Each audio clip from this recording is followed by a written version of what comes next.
Chapter 7. The sun had already set, and the shades of the night were rapidly spreading from the edge of the wood. The Cossacks finished their tasks around the cordon and gathered in the hut for supper. Only the old man still stayed under the plane tree, watching for the vulture and pulling the string tied to the falcon's leg. But though a vulture was really perched on the plane tree, it declined to swoop down on the lure. Lukashka, singing one song after another, was leisurely placing nets among the very thickest brambles to trap pheasants. In spite of his tall stature and big hands, every kind of work, both rough and delicate, prospered under Lukashka's fingers. "Hello, Luke," came Nazarka's shrill, sharp voice, calling him from the thicket close by. "The Cossacks have gone in for supper." Nazarka, with a live pheasant under his arm, forced his way through the brambles and emerged on the footpath. "Oh," said Lukashka, breaking off in his song, "where did you get that cock pheasant? I suppose it was in my trap."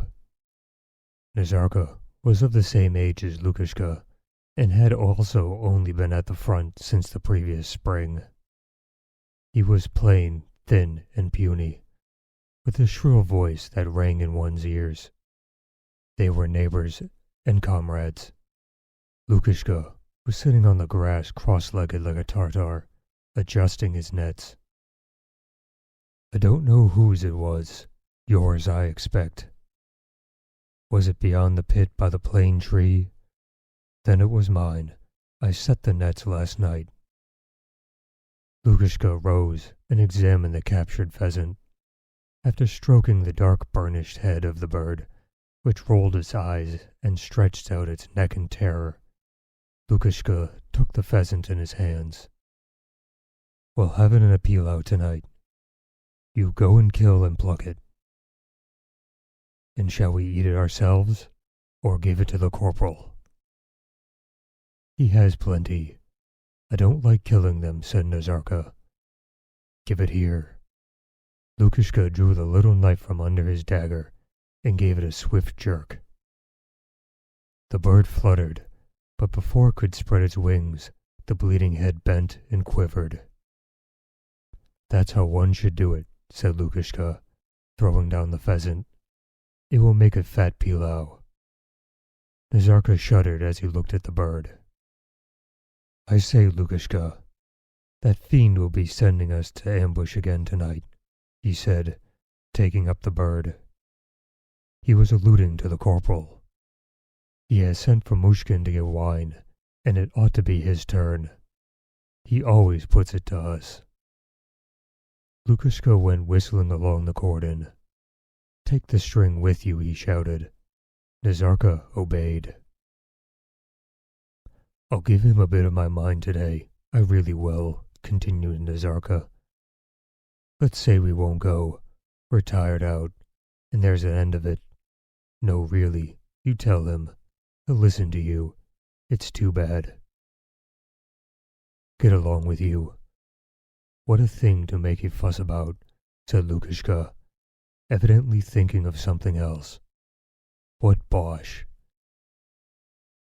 If he made us turn out of the village at night now, that would be annoying. There, one can have some fun, but here what is there? It's all one whether we're in the cordon or in the ambush.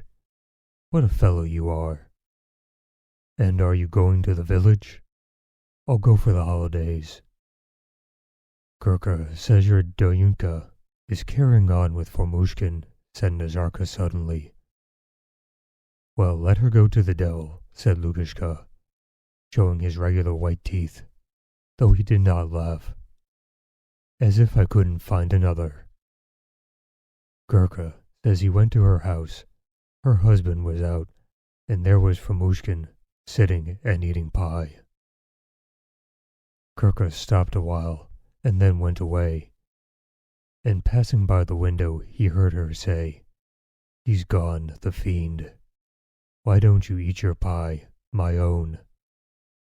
You don't need to go home for the night, she says, and Gurka under the window says to himself, That's fine. You're making it up. No, quite true, by heaven. Well, if she's found another, let her go to the devil, said Lukashka after a pause. There's no lack of girls, and I was sick of her anyways. Well, see what a devil you are, said Nazarka.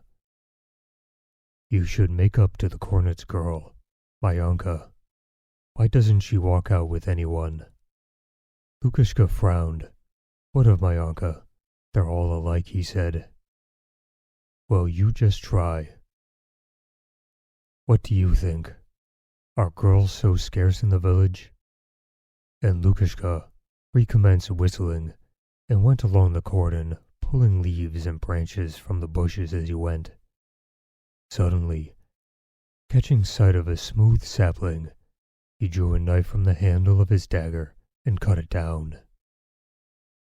What a ramrod it will make, he said, swinging the sapling till it whistled through the air. The Cossacks were sitting round a low tartar table on the earthen floor of the clay-plastered outer room of the hut, when the question of whose turn it was to lie in ambush was raised. Who is it to go tonight? Shouted one of the Cossacks through the open door to the corporal in the next room. Who is it to go? The corporal shouted back. Uncle Burlock has been, and Fomushkin too, he said not quite confidently. You two had better go. You and Nazarka, he went on, addressing Lukashka. And Ergushov must go too. Surely he has slept it off. You don't sleep it off yourself, so why should he? Said Nazarka in a subdued voice. The Cossacks laughed. Ergushov was a Cossack who had been lying drunk and asleep near the hut. He had only just that moment staggered into the room, rubbing his eyes. Lukashka had already risen and was getting his gun ready. Be quick and go.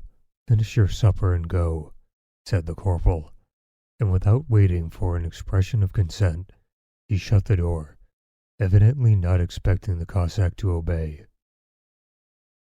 Of course, he thought, if I hadn't been ordered, I wouldn't send anyone, but an officer might turn up at any moment.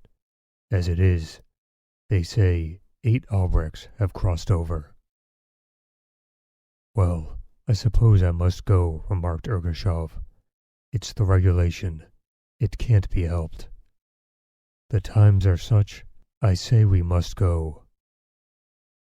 Meanwhile, Lukashka, holding a big piece of pheasant to his mouth with both hands and glancing now at Nazarka, now at Ergushov, seemed quite indifferent to what passed, and only laughed at them both. Before the Cossacks were ready to go into the ambush, Uncle Eroshka, who had been vainly waiting under the plane tree till night fell, entered the dark outer room. Well, lads, his loud bass resounding through the low-roofed room, drowning all the other voices. I'm going with you. You'll watch for the Chechens, and I for Boers.